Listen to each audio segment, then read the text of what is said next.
everybody, and welcome to the monthly look at all of the light novels that we are having officially released in English, this being for the month of April of 2019.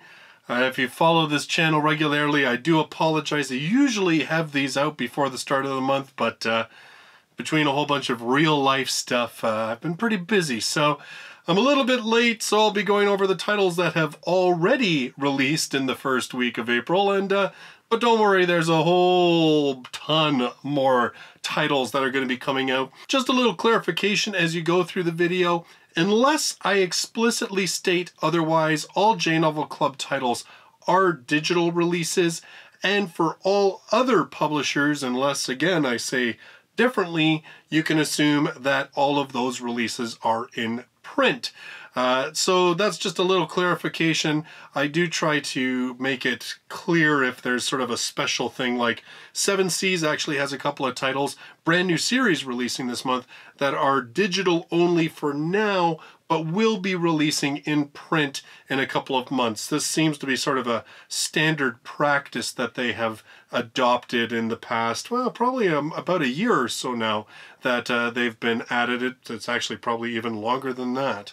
I do my best to keep this list up to date, even if I miss some in the video. I always try to make sure that the description is the most accurate information in terms of the dates, the titles, when they're releasing, and if you want to pick any of these titles up, I do have links to Amazon and the book depository as well. So with all that said, let's get to the list because, well, they just seem to be getting bigger nowadays. On April 2nd, we had a bunch of print releases, actually quite a number of J-Novel Club print copies coming out. First off, we had, and this is sort of the hybrid J-Novel Club / Seven Seas, we had Volume 5 of Arifureta, From Commonplace to World's Strongest, the story of Hachiman who is swept away to another world with his classmates, and well, he gets a crappy ability, everybody makes fun of him, treats him like dirt, and well, he ends up getting pretty much screwed over and left for dead at the lowest level of one of the most dangerous dungeons.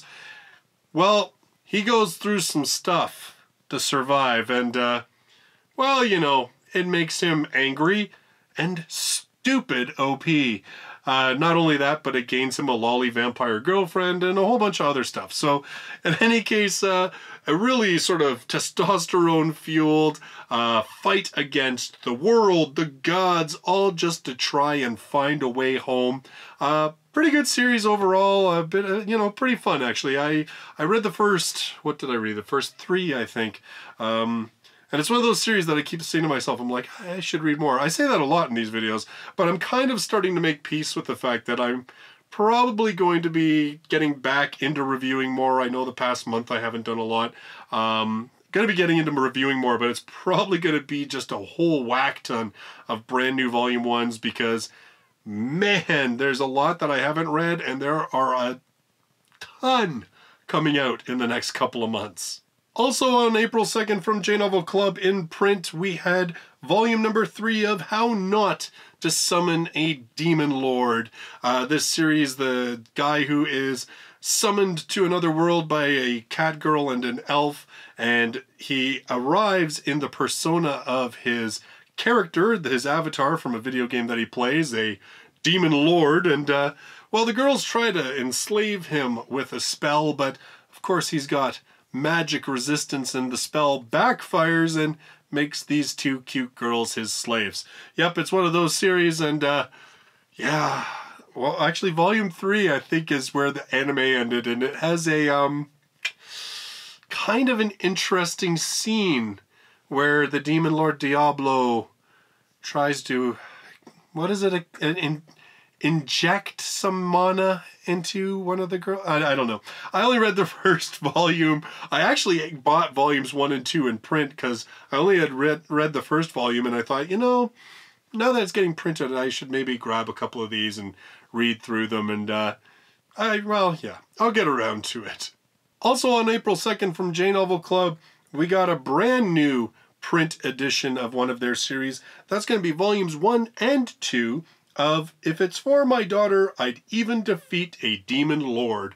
So once again, J-Novel Club, for their existing series, they're releasing the first 2 volumes in a 1 month.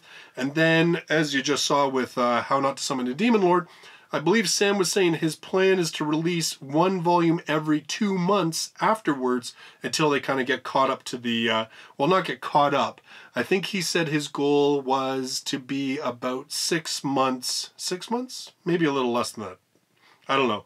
A couple of months behind the ebook releases, because of course he doesn't want to sink his ebook business, which, you know, fair enough.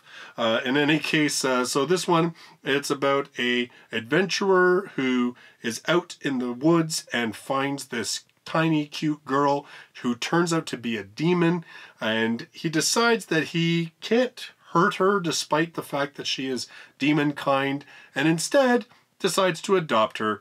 And well, the first 2 volumes are very heartwarming and very squishy, warm, hug yourself, kind of slice of life type thing. And then, well, the tone of the series starts to change a little bit. And, well, I don't know. I kind of was wanting it to stay squishy warm, not kind of go into other directions. So I only read the first 2 volumes of this one. However, obviously, it's proven to be quite popular. 7 Seas is doing the manga, and there was actually just an anime going to be done of this one as well. So obviously a series that's gaining quite a bit of traction. Also on April 2nd from J-Novel Club in print, we had volume number 3 of In Another World with My Smartphone. So yes, we already had volumes 1 and 2 released just 2 months ago. Now we've got volume number 3, just the same as Demon Lord. This is actually, I actually read only, volumes 1 and 2 of In Another World with My Smartphone. Maybe I should start up again and read this one. This series, again, an isekai series about a boy who dies kind of accidentally. I mean, you know, God feels bad. God didn't really intend for him to die in the way that he did. And so God's like, well, you know what? I'll put you in another world, and, you know, because I feel bad, I'll let you take your smartphone. You can't use it to call or contact anybody in your own world, your old world, but you can look up anything from the World Wide Web on your smartphone, and your smartphone will have other things that are useful in the world where you are. Yeah, and it's just basically like, I call it like a kitchen sink kind of series, because this series, even though I have not kept up with reading it all, just the little snippets that I glean from the synopsis per volume and stuff like that, it is very much like a series that is taking a look at anything that the author seems to deem fun or interesting. So like, you know, there's everything from like fantasy elements to mecha to, well, there's tons of waifus and everything else. So, I mean, you know, yeah, it kind of hits all sorts of different buttons, and apparently is, according to Steiner, who translates it, ridiculously popular. So, yeah, like, I'm kind of surprised by that. But well, I mean, it was, the first couple of volumes were really just a lot of fun. I don't know if it gets more serious or if it just kind of keeps that very laissez-faire kind of tone to it. I kind of hope it does, because I think it works best when it stays like that. Finally, on April 2nd, man, J-Novel Club's just dumping all of their print stuff on one day, and, well, I guess most of the other publishers do that. Well, Yen primarily has done that.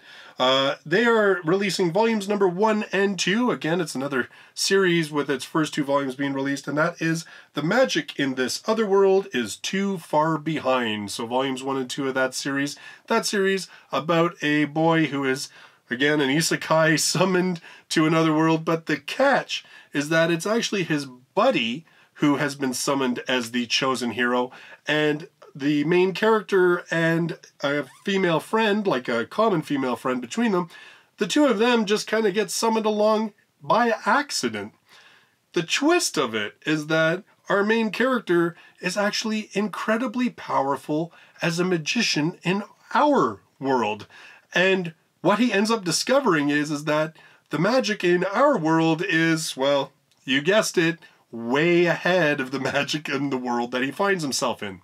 So, contrary to his buddy and even his other female friend, he decides that instead of helping these people fight the demon lords, because, well, why would he?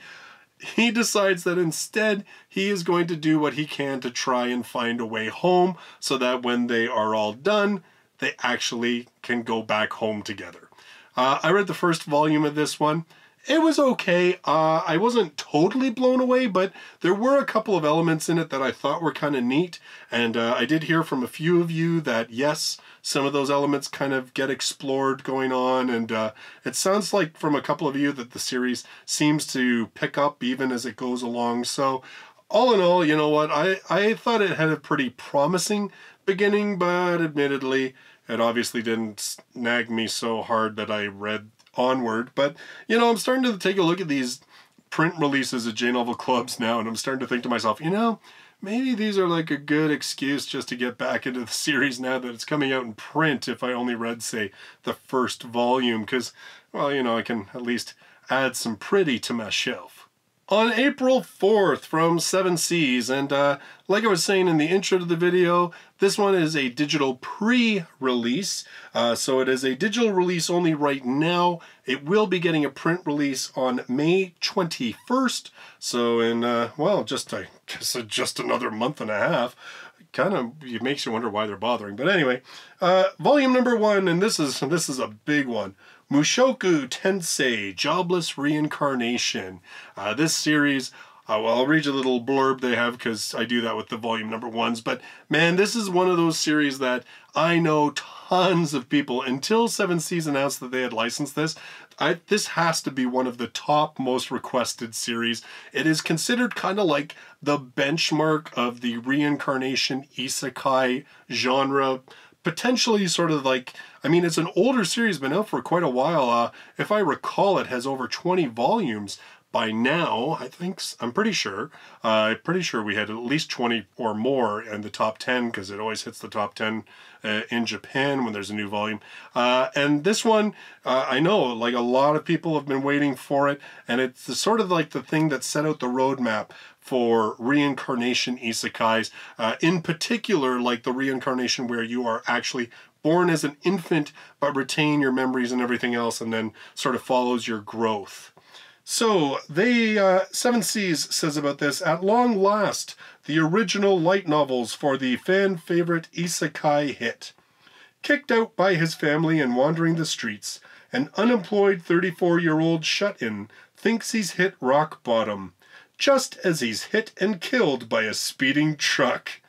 Truck-kun. See, I told you this thing's like totally prototypical. Awakening to find himself reborn as an infant in a world of swords and sorcery, but with the memories of his first life intact, Rudius Greyrat is determined not to repeat his past mistakes. He's going to make the most of this reincarnation as he sets off on the adventure of a second lifetime. Now, the one thing that I've heard about this series that sounds fairly unique compared to a lot of other reincarnation type isekais is that this one actually follows the main character through numerous stages of his life. It isn't like, oh, I was reborn as an infant, then we rush through the first 2/3 of the first book to get me to be a teenager, and that's where like the rest of the story just takes place with me being a teenager. This one actually apparently, again, I haven't read it yet obviously, but as far as I understand it, this one follows Rudius Greyrat all the way through his life until he's like an old man. So that kind of makes it a very different type of series. I will be picking this up, but I will be picking up the print release, especially when it's only like a month or so that I've got to wait anyway. So yeah, I'll definitely be reading this one, but again, I'm going to wait until the print release comes out. On April 9th, hey, it's April 8th as I'm recording this. I'm hoping to get it live tonight, so I'll be caught up as of April 9th. On April 9th, and this one's coming out from Viz, we have Nier Automata, short story long. Now, it's kind of, I guess, debatable whether this is technically a light novel. I haven't looked at the first Nier Automata. As far as I understand it, so Nier Automata, obviously, video game, came out from Square Enix, sequel to the Nier series. Very, very well regarded. I haven't finished the game yet, but I really enjoyed it while I was playing it. I've just gotten so busy I haven't had a chance to finish it yet. As far as I understand it, the first Nier novel, Nier Automata novel, was an adaptation of the story of the game. This one, I believe, are short stories. So, I hate the way the synopsis is kind of... Ugh. When alien forces invade with an army of machines, the remnants of humanity must depend on androids of their own design, the placid 2B and the excitable 9S, to survive. From Pod 153 to fans of Nier Automata. Reference and Nier Automata, a short story long. Question, what is a fiction collection? Affirmative, it is hypothesized that this book is interesting. Hypothesis, interest is an internal incentive that allows humans to practice tolerance. Recommendation, to purchase this volume of short fiction exploring the world of Nier. From Pod 153 to 042, affirmative, we have concluded executing additional advertisement duties. Very tongue-in-cheek, obviously. So, sounds like this one is short stories, just kind of looking at the world of Nier Automata. It isn't actually a retelling of the story of the game or continuing to tell the story of the game. I'm not really familiar with this. As I said, I haven't even had a chance to read the first novel. In fact, I probably won't because I'd rather just finish playing the game because I did invest quite a few hours until I kind of put it on the hold. But in any case, so this one going to be coming out from Viz on April 9th. Also on April 9th from J-Novel Club, we have volume number 4 of Seirei Gensouki, Spirit Chronicles. This one, another Reincarnation Isekai series. I really don't know much about this series. I've talked about it on the top 10 a bunch of times. Basically, as I understand the initial setup, it is a boy in a fantastical world with magic and sorcery and stuff who comes to realize that he has the memories of a boy from modern-day Japan. So it's that kind of a reincarnation fantasy. He essentially ends up doing a good deed, saving this girl or girls, I can't remember off the top of my head. Anyway, because of this deed, he is allowed into a school to learn magic. However, it is a school mostly populated by nobles who look down their noses at him. And I'm not too sure. I think the story from there is that he kind of like leaves the school and just kind of goes on adventures. I'm really not too sure about the sort of grander landscape of this series. I've got the first volume on my iPad and I keep meaning to get around to reading it. This is one of my long list of series that I at least want to read the first volume and get it reviewed. On April 11th from Seven Seas, this is a digital pre-release once again, so this one being released digitally first. The print edition will come in a couple months. That's volume number 6 of Didn't I Say to Make My Abilities Average in the Next Life? This one, a story about a girl who is an overachiever in Japan. She dies, she meets God, she says to God, hey, people expect just too darn much of you when you're an overachiever. Can I just be reborn average? Like, can I just be a normal average girl in my next life? And God's like, it's kind of a weird request, but sure, why the heck not? So she's reincarnated, and she starts to realize that God's idea of average is maybe a little bit different than hers. It kind of pays that when you're talking to God to say, can you base the average just on humans? That's a little sneak peek at just how this gets kind of blown out of proportion. I read the first volume of this one. I actually do have the second volume. It's a series that I do definitely want to read more of because I really had a lot of fun reading the first volume, particularly towards the end. I got quite a number of chuckles out of it. It's just really cute, It's one of those series, again, where you have a female main character who is OP. It's kind of nice because it's a predominantly female cast, which is a little bit different.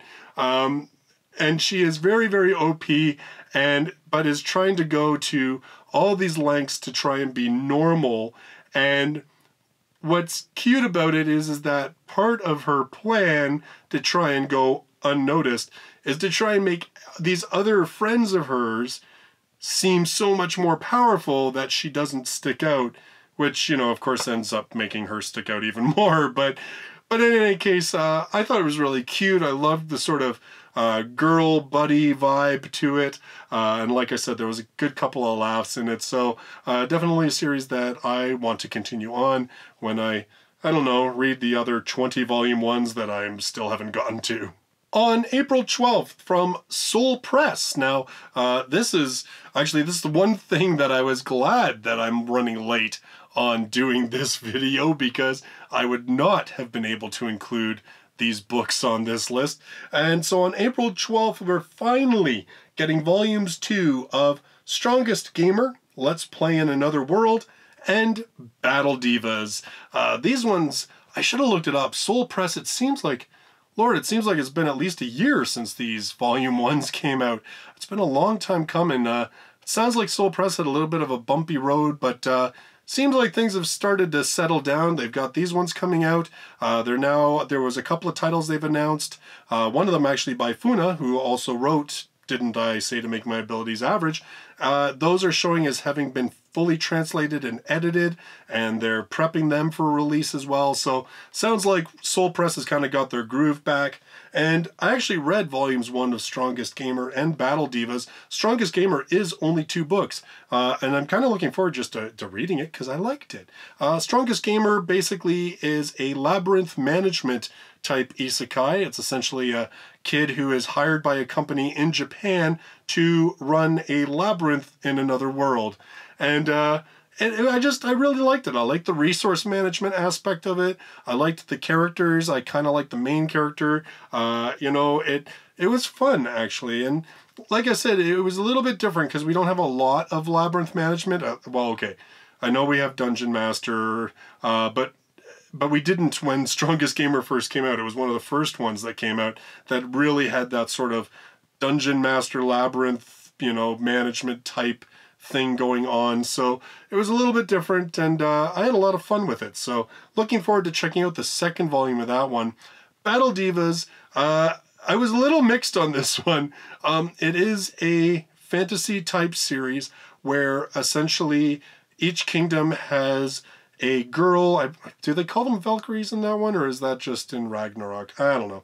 In any case, like I said, it's been a while since I've read it. But in any case, each of the kingdoms sort of have these one girls that are particularly powerful, and the main character, he is starting to have some success in his campaigns and defending his kingdom, and in order to sort of shore up an alliance with him, or maybe even try to control him, the another 2 kingdoms each send their sort of gifted girl to try and become his wife.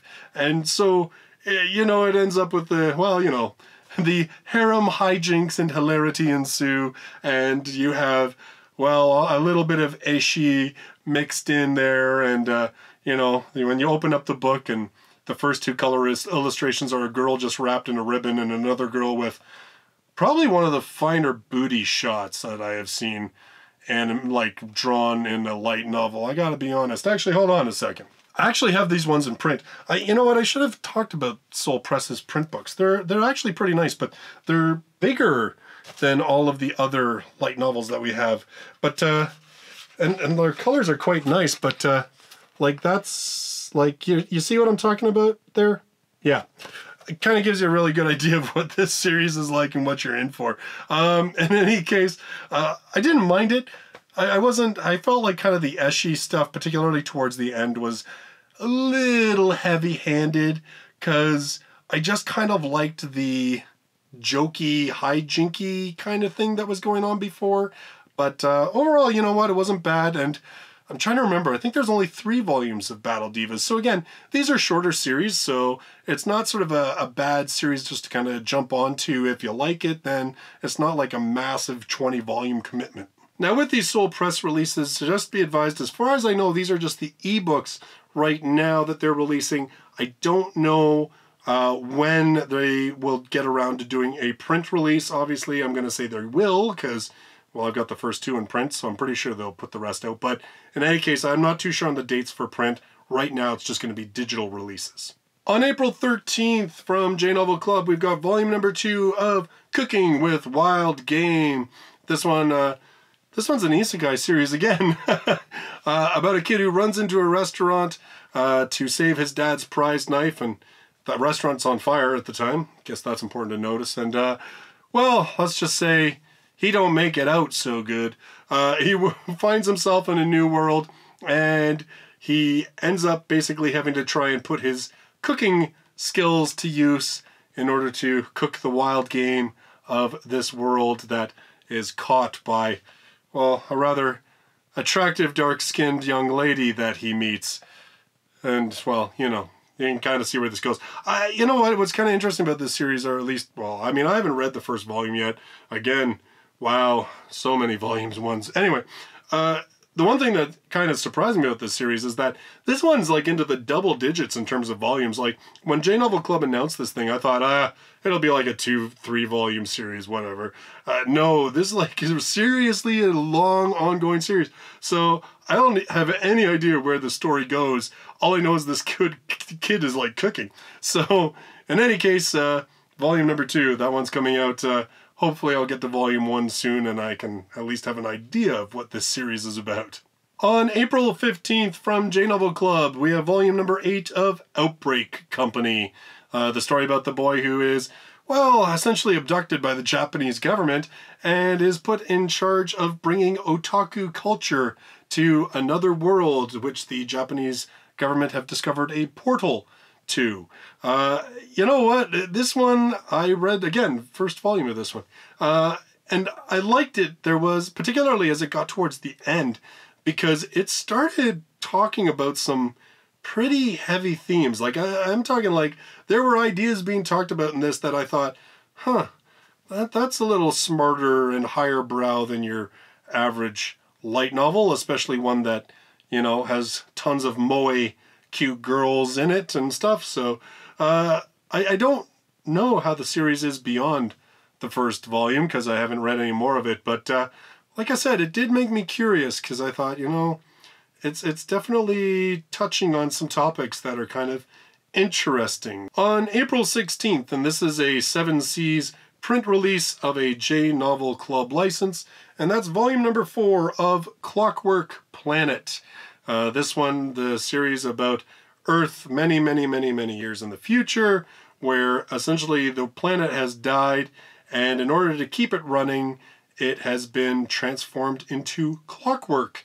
And about a boy who finds an automaton who, well, she's just a whole bunch of more than what she seems. Ain't that kind of usually the way it goes when boy finds cute moe girl robot? That just, yeah. In any case, this series, as far as I understand it, is still ongoing, but it is partly being written by the author of No Game, No Life, Yu Kamiya, who is infamous for his very infrequent release schedule. Granted, some of that has to do with his health.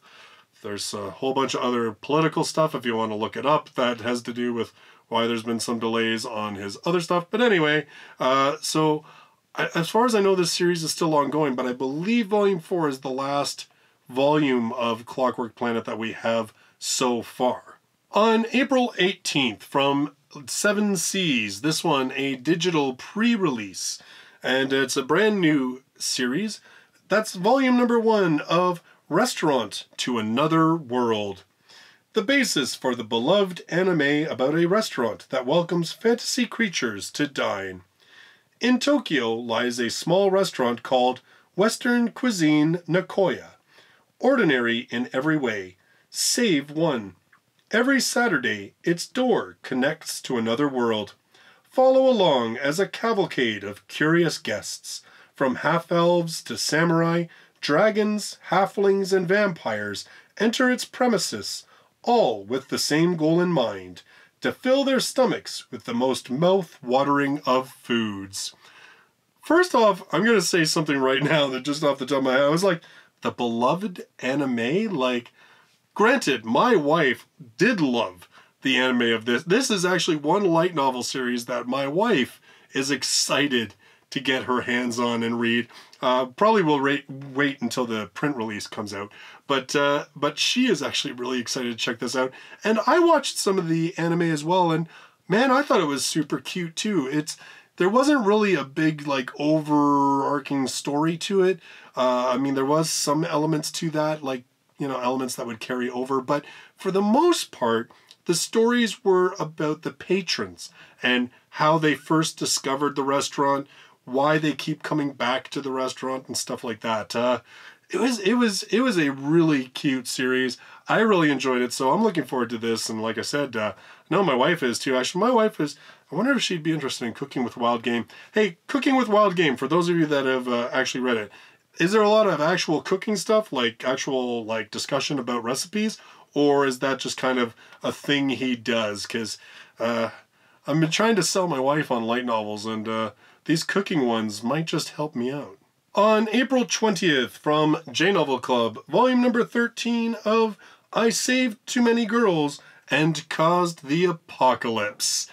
This is a series about a normal boy with no real special powers, except for the fact that his bloodline seems to have a curse. And that is that the men are somehow always dragged into situations where they must rescue a damsel in distress.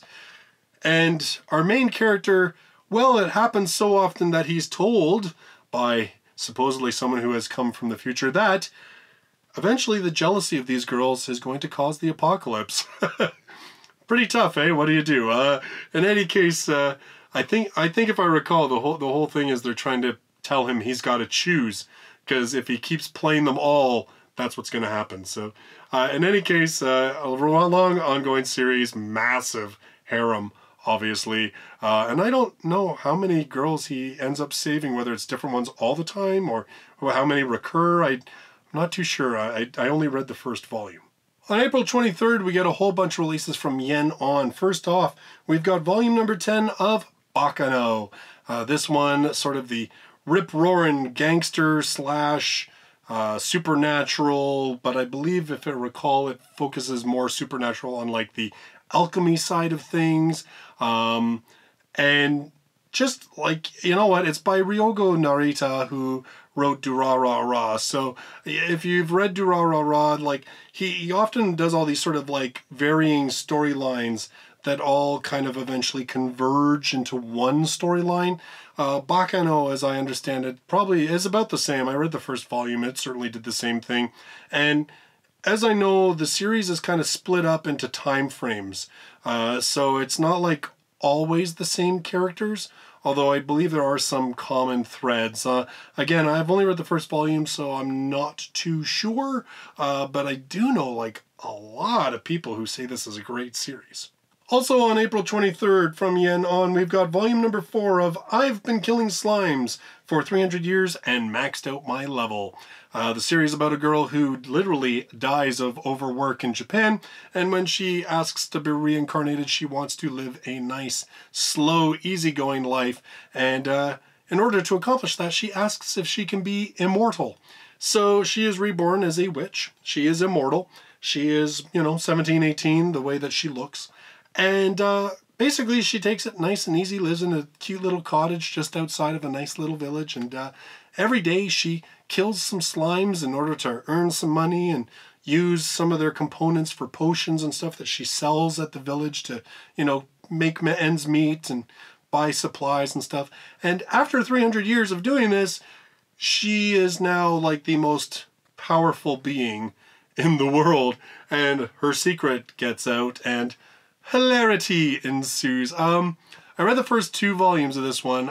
Such a warm, fuzzy blanket kind of series. Very much about a found family type series, about how, these different individuals that show up on her doorstep for a variety of reasons end up sort of becoming adopted by her and becoming part of her family. And it's just really cute and sweet, and you know, I can at least say definitely for the first 2 volumes, there's nothing overly stressful. Like, it is a very good wind down, take it easy kind of series if you're feeling a little bit burned out. I do have volume number 3. I certainly intend to keep reading this series because, yeah, a good wind down, escape from burnout series is always a good thing. Also on April 23rd from Yen On, we have volume number 8 of Konosuba. God's blessing on this wonderful world. I've read up to volume number 4 of this series. It is, no, number 5. I've read number 5. And I do have number 6 because I want to catch up because they're actually relatively short volumes. They're a pretty quick, easy read. They are a ton of fun. It's an isekai series, obviously, featuring a main character who, when he's given the option to take any one thing with him to this world he's going to be reincarnated into, he takes the goddess who is talking to him. She does not turn out to be as useful as he thought. It's all the characters are wacky and kind of crazy in their own way, and it's just a really enjoyable series. And funny enough, it is going to be the topic of a future podcast. In fact, the newest podcast should hopefully be up in the next couple days with Overlord, and then we'll be doing Konosuba after that. So if you keep up with the light novel podcast, you got that to look forward to. Also on April 23rd from Yen On, we've got a brand new single volume release. This in the long-running line of movie adaptations that Yen On has released, and that being Penguin Highway.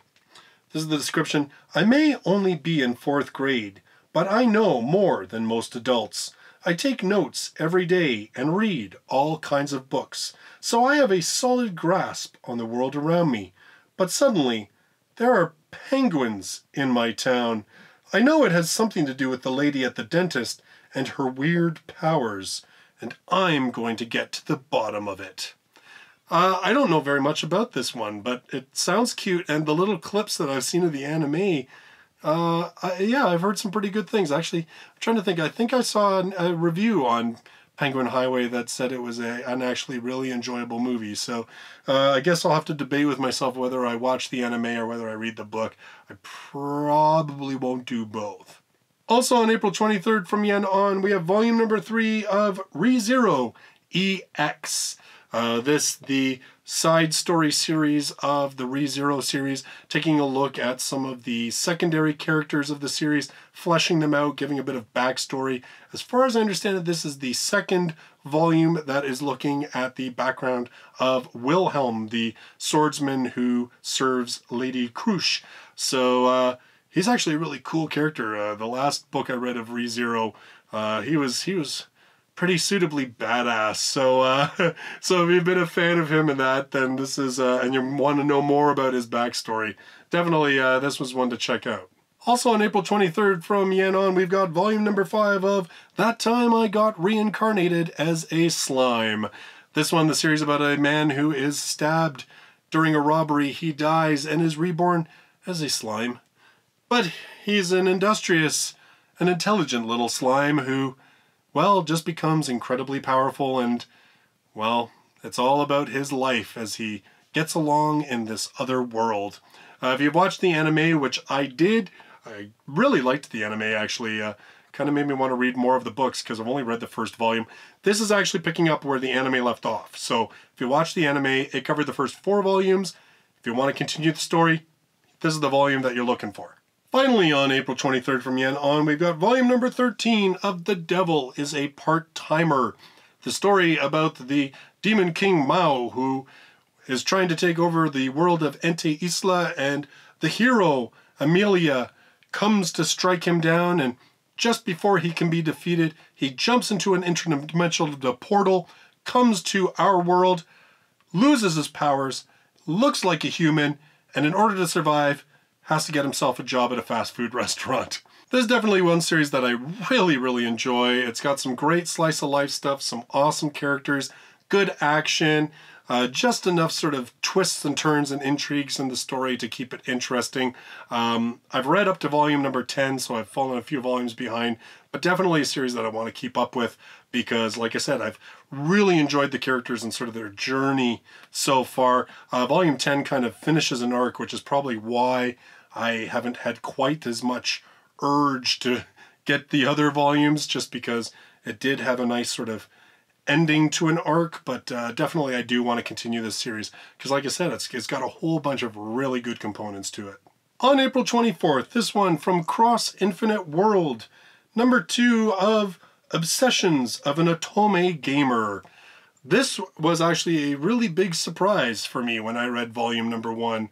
It is a story about a girl who is absolutely in love with this Otome game, and she dies, and when she awakens, realizes that she has been reborn into the game.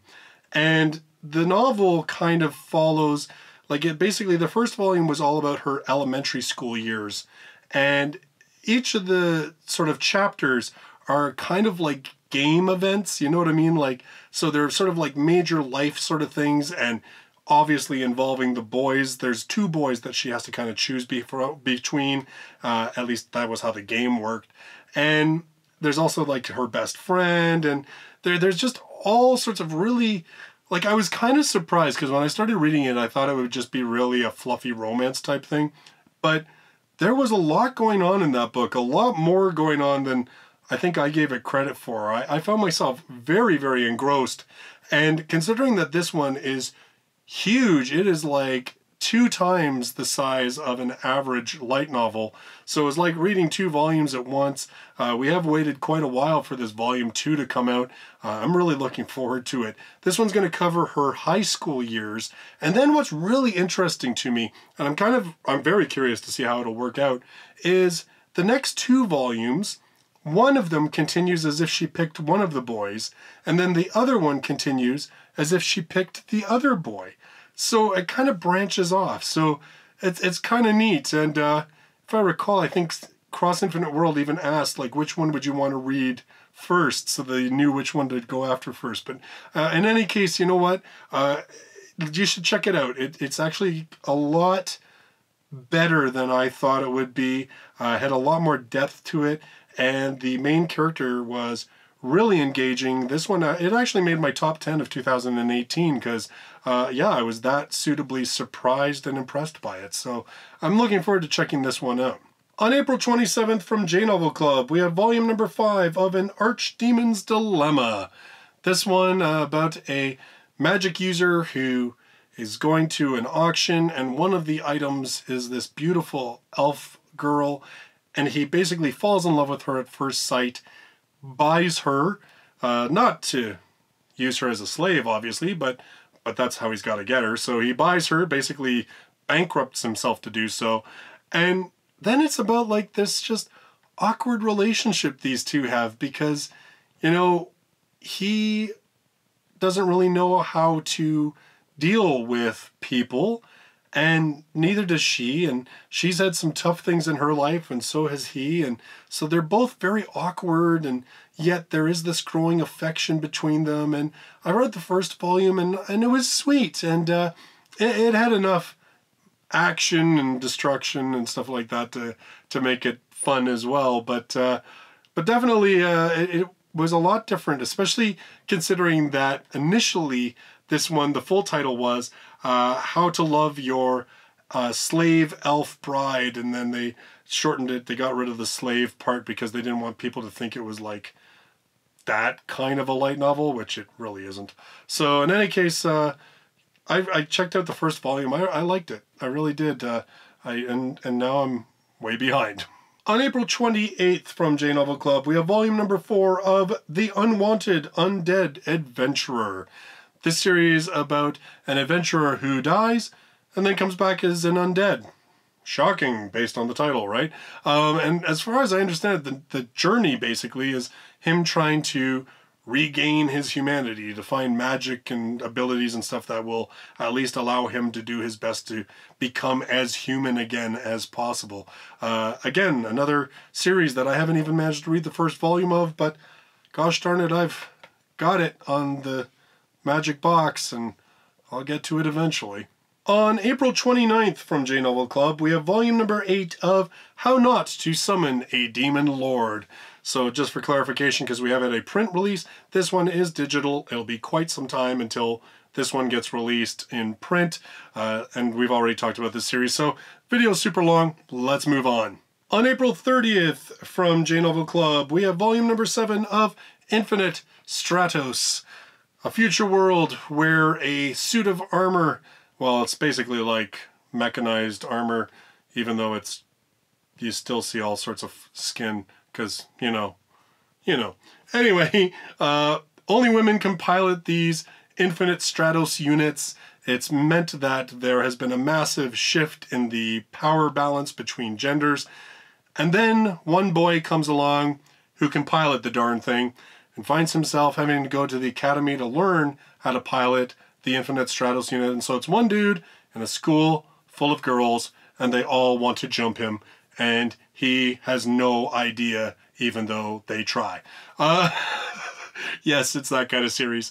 This is that one that, like, we all kind of like, every time you talk about an oblivious harem main character who's a male, this series almost always comes up, because, man, I don't know if it was the first one to do it so blatantly, but it's just the one that has stuck in everybody's memory, because, darn it, this dude, like, I didn't mind the first volume all that much. Like, I actually watched the anime years ago, and I got the first volume, and it was just annoying that it was like, dude, how can you be so thick? Like, I mean, I was never really good with recognizing signs, but man, like, yeah, it's just, that's a little infuriating, I gotta admit.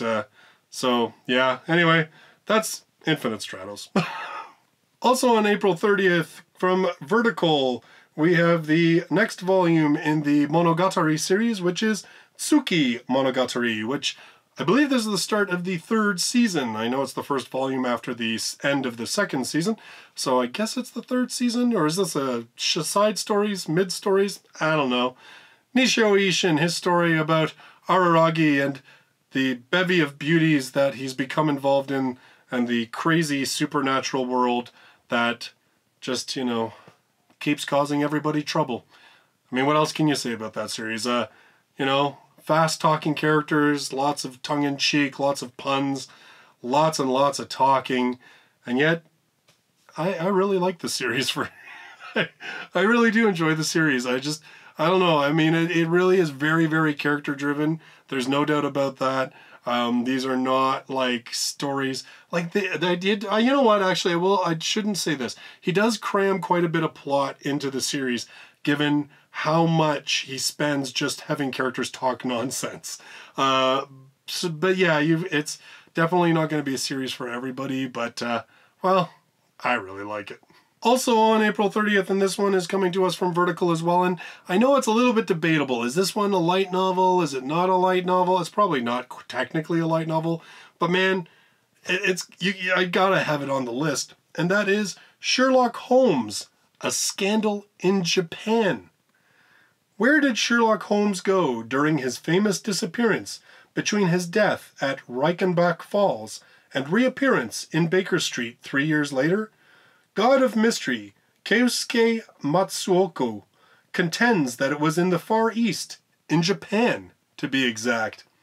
In 1891, Nicholas Alexandrovich, the Tsarevich of Russia, was traveling in a fragile Meiji-era Japan on an official tour when he was almost assassinated. The Otsu incident, as this came to be known, led to fear of an international incident, perhaps even a declaration of war from Russia. In steps Sherlock Holmes, on the run from the British police and presumed to be dead. Together with Hirobumi Ito, the first Prime Minister of Japan, the two unlikely allies immerse themselves in a knotted tangle of politics, deceit, and great powers. In this deftly researched and immersive novel, based on real historical events, the great Sherlock Holmes stakes his flag in modern history in the turbulent early years of a rising Japan buffeted by the winds of change. So, Sherlock Holmes in Japan, written obviously by a well-regarded Japanese thriller mystery author. How can you not have that? I don't know. We'll title this as Japanese novel that light novel fans will probably be interested in. I love Sherlock Holmes. I've watched just about every show, movie, blah, blah, blah that there is. I've read a couple of the books. So I'm actually really looking forward to checking this one out and seeing what it's like and comparing it to sort of all the other versions of Sherlock Holmes that are out there. Also on April 30th from Dark Horse Comics, Berserk, the Flame Dragon Knight. So I guess this is one of the first light novels based on the Berserk series, which I haven't read the manga or watched the anime, so I have no idea what it's about, so I'll just read what they say. The first Berserk novel, conceived by series creator Kentaro Miura and written by Makoto Fukami, novelist and screenwriter for the Berserk anime, Psycho Pass, and Resident Evil Vendetta. The Flame Dragon Knight also presents 10 full-page illustrations by Kentaro Miura. The Flame Dragon Knight traces the rise of the Warhammer-wielding warrior Grunbeld from humble beginnings to become the all-powerful apostle who will one day face Guts in mortal combat, featuring all the grisly supernatural action and sinister courtly intrigue Berserk readers have come to expect. So, there you go. If you're a Berserk fan, I'm sure that will make sense to you. To me, all I get out of that is, it's a prequel light novel. Finally, on April 30th, finally, these videos get super long. Anyway, from Yen On, and you can follow this one again under the not really a light novel, but probably of interest to light novel fans, and that is Final Fantasy XIII, Episode 0, Promise. Before destiny was decided. In the futuristic society of Cocoon, all the needs of the people are taken care of by the godlike False Sea. The only threat to their comfortable lives is the world of Pulse below, ruled by its own False Sea with their own intentions. And should trouble ever arise, the False Sea sometimes choose humans to do their bidding, and life will never be the same for these people marked by fate. Before the unlikely heroes of Final Fantasy XIII banded together, each had their own story to tell. This series of short stories chronicles the last few days before their encounter with a False Sea, providing a deeper look at the characters of the hit game. Final Fantasy XIII seems to be one of the more divisive kind of titles that came out of the Final Fantasy series. Well, at least at the time. I'm sure there's probably more, whatever. Anyway, because at the time, it was really one of those series that seemed to really divide the fan base, because there were those that were like, I love it because it's super story driven, and there were others that were like, I hate it because I'm being led around on a leash. There's no real choice involved. There's no freedom involved. I was in the camp of more the I love it because there's lots of story being told. That's kind of one of the main reasons I like JRPGs, because I like the big stories and everything else. So I actually really liked Final Fantasy XIII. Like I said, I know a lot of people who didn't. Fair enough. I did. Although the sequels were a little... it got a little weird. Anyway, we'll leave it at that. Final Fantasy XIII, this one obviously, prequels based a couple of days before Final Fantasy XIII the game, so if you love the game, you want to know more about the characters, then this is definitely, I guess, one that you should be checking out. Well, that's finally all of the titles being released in April. I'm going to have to be a lot quicker about what I say about these books, or just not talk about them at all, because these videos are getting crazy, crazy long. If you've held in there for the whole time with me, thank you so much for giving me such a big amount of your time. And I'll be doing this again for May. Hopefully I can figure out the way to make it a little bit shorter, and hopefully I get it out actually before May happens. Hopefully I can get back on track. So in any case, thank you so much for joining me in this video. Again, if you want to pick up on these titles, I've got the links in the description down below. I look forward to seeing you in my next video. Till then, bye-bye for now.